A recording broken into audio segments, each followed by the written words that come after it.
Hi there, Lindsay here, the Frugal Crafter. Today on Stamp School, I'm going to show you how to do the Bargello technique. This video is brought to you by artneco.com. I'll be using some images from them. They're so beautiful, and I will have links to the images I use down below, and also a coupon code so you can save 10% on your next order at artneco.com. So make sure you look in the video description to find all of that juicy information.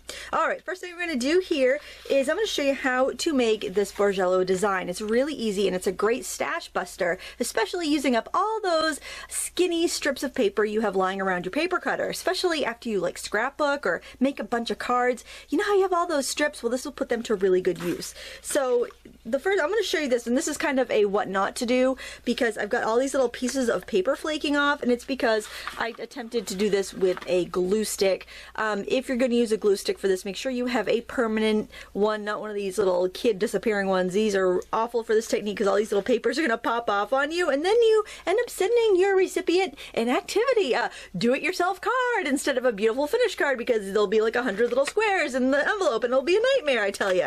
Okay, so what you want to do is get your scrap paper strips. You can make your own, or you can go through your scrap pile and trim your scrap paper into strips, or you can even, you know, use whatever is left over next to your paper cutter.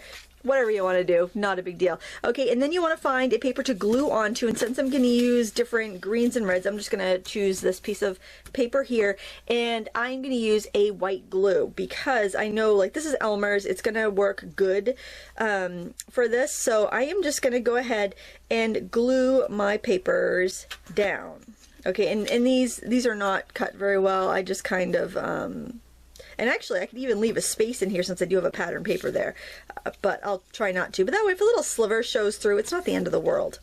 So that, and I'll show you when I do the next one, my cheater way, I'll show you what I mean about having the background layer show through and how that's totally fine. But, you know, if you're working on white cardstock, you'd really want to kind of butt everything right up, okay? So you go through until you've filled up, you know, used up all of your papers, and then what you're going to do is slice through them the opposite way. So you end up with these kind of like checkerboard strips. You end up with like, just like, so what you're going to end up with is like a strip of paper like that. Then when you glue them down, you stagger them a bit when you glue them down, and then you trim some pieces off from the top and add them to the bottom. Now, this was my practice one, and I wasn't thrilled with it because I used a glue stick and it was all popping off and it was driving me bananas. But then I realized, what if I started off with a patterned scrapbook paper?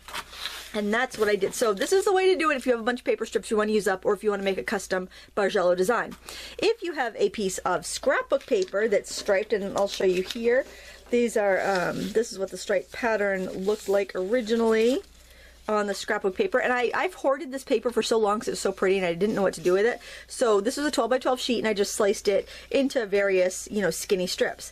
And then you can see how I glued them down here. I'll show you. I'll start gluing some down. So I'm working on a down pattern here, and I'm gluing this onto an 8.5 by 11 piece of paper. Just got to make sure that your strip is going the same way. You don't turn it around or it's going to look different. And then you just put, like, I look at that one to kind of line it up, and then I just kind of stagger it down a little bit and just stick it in the wet glue. And then I keep going until the top of the strip kind of wants to come down below my paper. And I'm using this mint green because it's pretty, and it also is almost like one of the shades in the paper, so I know that if I have a gap because I didn't cut something straight or I didn't glue it down straight, it's still going to look nice. So I can do probably about 2 more strips before I have to start going up again because I'm getting down closer to the edge of the paper. But if you have smaller strips, what you'd end up doing is you would just, well, let me just glue this last one down so you can kind of see what I mean about coming to the edge of the paper here. And there. So, like, let's say I'm working on a smaller piece of paper, and to carry on the pattern I have to bring it down like that, and you would have that showing. Well, what I would do then would be I'd trim it down here, and I'd take this piece and I would bring it to the top and glue it down, so I'm carrying that pattern on. But since these are, I'm using a 12-inch wide strip on this 11-inch wide paper, I can just scoot that up a little bit and start my kind of chevron design going back up again. But you don't have to do a chevron. You can do, you know, shorter waves. You could do just all going in a diagonal. It's completely up to you. I just think this is so elegant and pretty, and it looks very quilty to me, so I think this would be really nice if you're making cards for a quilter. I think they would really appreciate it. Now, because my paper trimmer that I usually use is a guillotine style, I can't cut anything like that last bit of paper. I can't cut really skinny, so then I've got this wider edge that I'll just stick on like that, and I'll trim off the excess. Okay. So if you were doing this on a 12 by, if you're cutting up one 12 by 12 paper and doing it on another 12 by 12 paper, you would have to trim, like when you'd have to trim off the end and glue it to the other end for each of your strips to make the pattern flow. So now what I'm going to do is I'm going to let that dry, and then I'm going to just trim off the paper on the back. But I want to let that dry so my paper doesn't pull while it's drying. And while that's drying, we're going to go on to our next technique, and we're going to do some embossing and coloring on pearlized paper. Now, I got this paper at the paper cut at a stamp show when it was in the bargain bin, and I just love this pearl finish. The reason it was in the bargain bin, so it was like $3 for a pack of it, is because the edge of the paper, it's like the pearlescence didn't come all the way to the edge. I don't know if it's like it must be a coating that they put on that cardstock. So it was maybe it was even like $1. I don't know. It was super cheap, and it was a nice big pack. So I bought some, and I really enjoy working on it. And then I actually did some experimenting here, which I'll talk about in a second, but first we're going to go right ahead and we're going to do some stamping. And I'm going to introduce you to a different kind of ink that you may not be used to if you're if all your stamping experience is stamp school here. And this is Versafine Onyx black ink. It is one of my favorite blacks. There's several black inks I use frequently, and this is a pigment ink. It is a thick sticky ink, so it's good for embossing. It also, even if you don't want to emboss it, it gives a really nice opaque black crisp detailed image, which sometimes pigment inks aren't very detailed, they'll be kind of smooshy, and then sometimes dye-based inks aren't very opaque. So this is just like the perfect black ink for like sentiments, or anytime you want a really crisp, defined, opaque black. Alright, so I want to make sure my stamp is shiny, so I know that I've inked it up, see how the light catches it. And then sometimes I'll just ink it up a little bit more. This is a really firm pad too, so so you don't get that squish down in your design. And I recommend getting a reinker. This pad is a little bit more expensive than others. I think it might be like about $8 a pad, and the reinker might be $8, but I've had this for several years. I usually don't make a mistake when I stamp with it. It usually stamps great every time, and I think it's a great investment if you're looking for another black ink. So I'm going to go nice and slow with my curved mount, give time for the ink to transfer. And there we've got a really nice image. Now another bonus on this pearl card is I noticed it doesn't really need destaticking, because like a lot of times if I'm going to do embossing, I have a little piece of cloth with some baby powder in it, and I'll destatic my paper. I haven't really found that this pearly stuff needs that, which is kind of nice. I'm going to use some detail black powder. Now if you have embossing powder that you haven't used for a long time, with the cap on, shake it. And that way if there are any clumps in there, it'll break them up, and it's just a little trick there. I haven't had much problem with my embossing powder. Some people say they have, and I think it has to do with environment. I think some climates embossing powder goes bad, but as long as I have purchased new embossing powder in my area, which is Maine, like in store, and then I keep it in its original containers, I don't find it going bad. Now I know a lot of you guys like to keep your embossing powders, like your clear or your white, in a like a Tupperware container with a spoon. I think that's a great idea if you're going to use it a lot, but for colors you don't use very often, it's not a wise move, just because moisture can get in there, and that's what makes the powder go bad. So now I can look around. If I see any stray bits of powder, I could just kind of flick it with my with a clean dry brush, and I'm all set to heat emboss. So this powder does not go to waste. We put this right back in the container.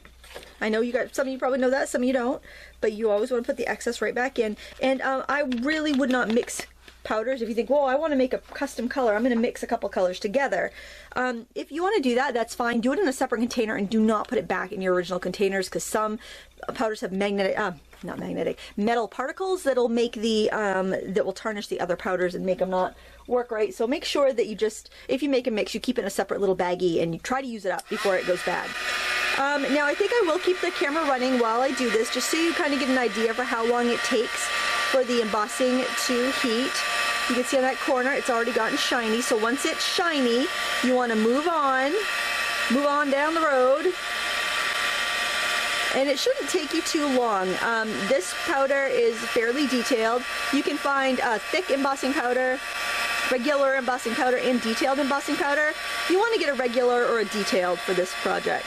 The thick powders like UT are going to give you kind of a messy look. All right, that looks good. Now, I was experimenting. Excuse me, I got a frog in my throat. I was experimenting earlier, and I was kind of wondering what would color on this pearly cardstock. So I tried a couple different things. My first thing I tried was metallic watercolors, because I thought, ooh, that'll be so pearly, pretty and pearly on that pearly cardstock. Then I realized I probably don't need to use pearl watercolors because it's already pearly, but that's how that looks, and I think that's kind of pretty. And this one was that I thought, well, if those watercolors dried on the cardstock, I wonder if watercolor markers would. And these are my watercolor markers. I used the Winsor & Newton ones for this example, but any brand of dye-based watercolor markers would be fine.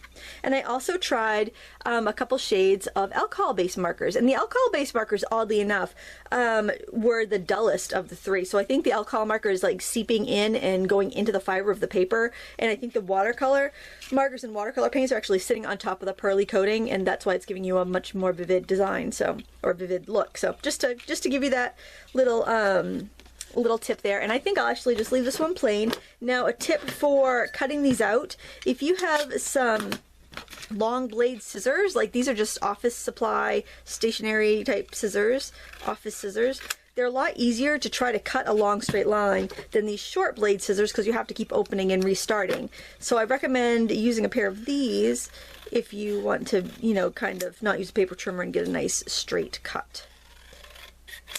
All right. Now what I'm going to do is pause the camera while I trim the excess paper off of the back of this, and I'll come over with my card bases and we'll make some cards. All right, to make our card, let's start by mounting. Oh, of course, my tape gun. Why? Whenever I turn the camera.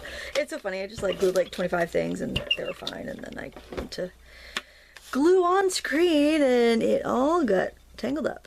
All right, there we go. And we'll do our long blade scissor trick there and just cut out around our focal image, and that gives a very elegant look, I think, when you don't color it. And then we've got our card bases here, and I'm going to grab one of these trimmed out panels. So what I did was I cut off the excess and I cut it into quarters, and I'm going to add that right onto my card base like that. I think you know what, I think I want to trim a little bit more off the edge. I'll see if I can, maybe I can eyeball it if I do go from the back, because I find that a little bit tougher. Let's try that. Oh, much better. And we will give that a good amount of adhesive, because it is such a strong cardstock that might want to warp, because we have all those other things glued to it. So we want to make sure that does not move.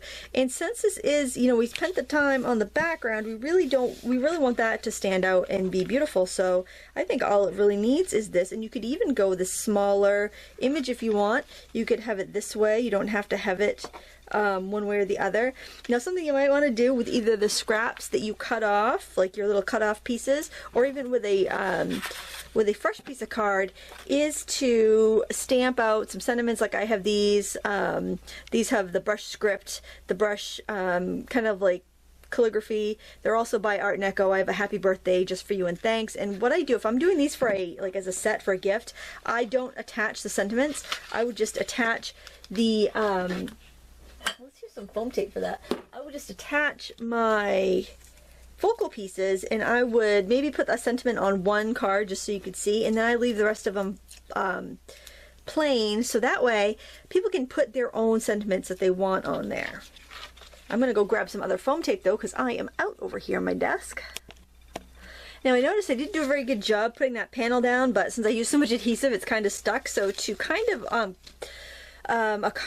compensate for that, what I'm going to do is a couple strands of this quilter's metallic thread, because it's kind of pretty and it'll just give it a little bit of embellishing without taking away any of the impact from our design. It will just kind of maybe make that top border that I left too wide kind of fade away, which is what I'm hoping, just kind of disguise that mistake, because I think as crafters, learning how to disguise your mistakes is just as important as learning how to do it right the first time, because it's not always going to go right the first time, as you probably realized from watching my stamp school videos, that that mistakes are bound to happen. So if you can find a way to cleverly cover them up, you will be all the better for it. So there's that card. I wanted to make some envelopes too, because I thought this would be a really cute card set. So here's a little tip. I made 4 envelopes, and these two, since they were light colored paper and kind of pretty, I left the pattern on the outside, and these two, since it was dark paper, I put the pattern on the inside so it would kind of look lined.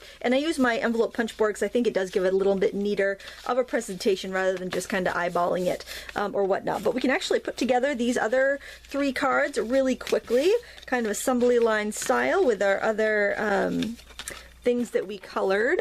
Easy peasy. So what I'm going to do is, first, before I glue it down, just make sure that it's going to work pretty well. Sometimes my cutter's a little bit off, so some things will need a little bit of adjusting. This one looks pretty good on that one. It's because my cutter's so old, it's kind of fallen out of the perfect sizing. It's no longer, it's like a 1/16 of an inch off, and with a smaller card like this is just a A2 size card, you can really tell if it's a little bit off.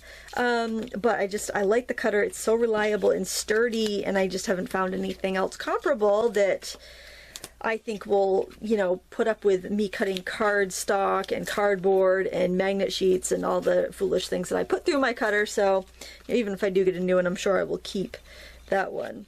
Now this one, to me, even though I centered it up much better, I think the one I just did, which I put somewhere, oh, over here, I think it looks prettier just with that little bit of thread. I think it just adds a little something. Wow, I really can't glue things down straight today, can I? Holy moly. And that card could go either way, but I think that adds a nice little touch. Let's see, hopefully these two, yay, these two are a little bit longer. I'm gonna trim a little bit off the edge here. Hopefully straight. And, you know, go over to your cutter. If you don't like to do that, go right to your paper cutter and glue it that way. Nothing wrong with that. So if you guys have any heavy duty paper cutters you want to recommend, please let me know in the comments below. I like the kind of the school teachers have, and maybe that's what I need to do. Maybe I just need to invest in like a school teacher type of product instead of a crafter's product, because the one that I have, you can't even get anymore. It's it's an X-Acto from Staples. It was 25 bucks when I got it, but now it is, they don't have it anymore, so I don't know what I'm gonna do. I like being able to chop, you know, 20 sheets of cardstock at a time, though. I wish all cutters could do that. But it is kind of annoying when your measurements are off. You just have to always be adding a 1/16 of an inch in your mind all the time. And there we have it. We do have one more. Let's see how that one measures up. I might need to trim. Let me trim a little bit off the edge. I don't know how well I glued down that top. It looks a little wobbly, like that paper's going to come down. I'm going to have to re-glue that. So that's the thing. You just really need to make sure when you're doing the Bargello technique that you use a glue that's going to keep your paper down. Avoid the glue stick if you can. You know, I know if you're working with kids, you might want to use a glue stick. But if you're doing that, if you're doing this technique with kids, which I think is a great idea, use, and you want to use a glue stick, use wrapping paper, because it's a much lighter paper. Plus, you know, it's pretty cheap, and that would probably be fine with a glue stick, or even magazines or something like that. I think that thin glossy paper would probably be just fine with that. I'm going to cut this in half. Oh, I don't have to. I've got two right here. But there you have it. That is the Bargello technique. Supplies linked and listed in the video description. Make sure you check out our sponsor, artneco.com. 10% off your order with a coupon code, or by mentioning the Frugal Crafter when you order. And I thank them for being sponsors and friends and bringing you the Stamp School videos. Thank you so much for watching. If you have any questions, leave them in the comments below. And if you have any recommendations on a paper cutter, I'd love to hear it. Thank you so much for watching. Please give me a thumbs up and share it with your crafty friends. Until next time, happy crafting.